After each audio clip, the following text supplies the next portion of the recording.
আমি কখনো নিজের চেহারা, জীবন বা ভাগ্য নিয়ে দুঃখ পাই না, কারণ জানি মানুষ কখনোই পরিপূর্ণ হয় না, আর তেমন হওয়ার দরকারও নেই। আর অনেকেই হয়তো নিজেদের নিয়ে হতাশ হয়, বদলাতে চাই, কিন্তু আমি কখনো বদলাতে চাই না। আমার যা আছে যেমন আছে সব নিয়েই আমি খুশি।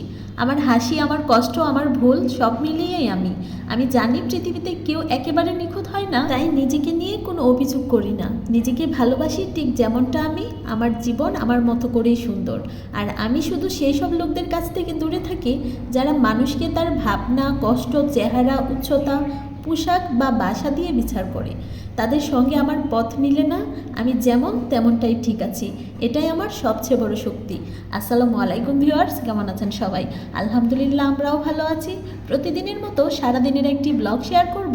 আশা করছি পুরো ভিডিওটির সাথেই থাকবেন। ব্যস্ত থাকায় গত দুদিন আমি ভিডিও আপলোড করিনি, তাই ভাবলাম আজকে একটা লং ভিডিও আপলোড করা যাক। গতকালকের আর আজকের দুইটা মিলিয়ে আজকে একটা ভিডিও শেয়ার করছি আর কি।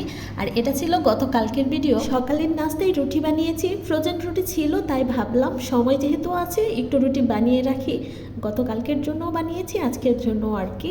আর এদিকে হচ্ছে সকালবেলা ঘুম থেকে উঠে আগে মাংস ভিজিয়ে রেখেছিলাম। মাংসটাকে আমি হাত দিয়ে মেখে রান্না করি সব সময়, সব রকমের মশলা দিয়ে নিচ্ছি। নাস্তার পাশাপাশি ডাল রান্না করে নিয়েছি আমরা দিয়ে। আমরার ডালটা আমাদের বাসায় সবাই পছন্দ করে, আমার কাছেও খুব ভালো লাগে। এখন দিনটা এত ছোট হয়েছে, দুপুরের পর মনে হয় সন্ধ্যাটা খুব তাড়াতাড়ি চলে আসে। মাংসটা খুব সুন্দর করে হাত দিয়ে মাখানো হয়ে গেছে। আজকে ম্যারিনেট করে রাখার সময় নেই, সরাসরি আমি চুলায় বসিয়ে দিয়েছিলাম।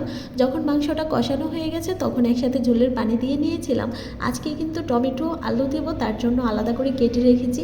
ঝোলের পানিটা হোক, রান্না হওয়ার 10 মিনিট আগে আর কি টমেটো, আলু দেবো। এদিকে ওয়াসির জন্য তরকারি রান্না করব। ওয়াসির জন্য মাংস রান্না করেছিলাম, তার তরকারি কিন্তু গতকালকে শেষ হয়েছে, তাই ভাবলাম আজকে ওর জন্য সবজি মাছের একটা তরকারি রান্না করি। বাসায় পাবদা মাছ ছিল, পাবদা মাছে কাঁটা নেই, কাঁটা ছাড়া মাছ সে এটাই খেতে পারবে, তাই পাবদা মাছ রান্না করছি শিম আলু দিয়ে। মাংসের তরকারি হয়ে গেছে, উঠিয়ে নিয়েছি। সেদিন বাসায় খোলসা মাছগুলো নিয়ে আসা হয়েছিল, খাওয়া হয়নি, তাই ভাবলাম মাছ বের করে নেই। 3টা মাছ ভেজে নিয়েছিলাম। আমার জামাই তো একেবারেই খেতে পারেনি এই খোলসা মাছগুলো। ছোট ছোট দেশি যে মাছ থাকে না, ওইগুলো খেতে অনেক বেশি ভালো লাগে। আর এগুলো হচ্ছে চাষেরগুলো তেমন ভালো লাগেনি আমার কাছে।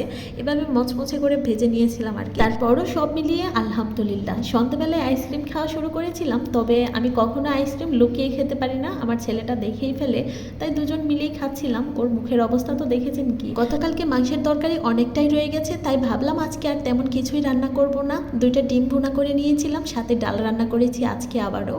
এটুকু দিয়েই হয়ে যাবে। রাতের বেলা কোনো ভর্তা টর্তা করে নেব। আমার কাছে তো অল্প তরকারি রান্না করতেই বেশি ভালো লাগে, যে অল্প রান্না করব, শেষ হয়ে যাবে, আবার নতুন করে রান্না করব। বেশি করে রান্না করলে তরকারিও থেকে যায়। বাসি তরকারি খেতে আবার ওয়াসির বাবা পছন্দ করে না।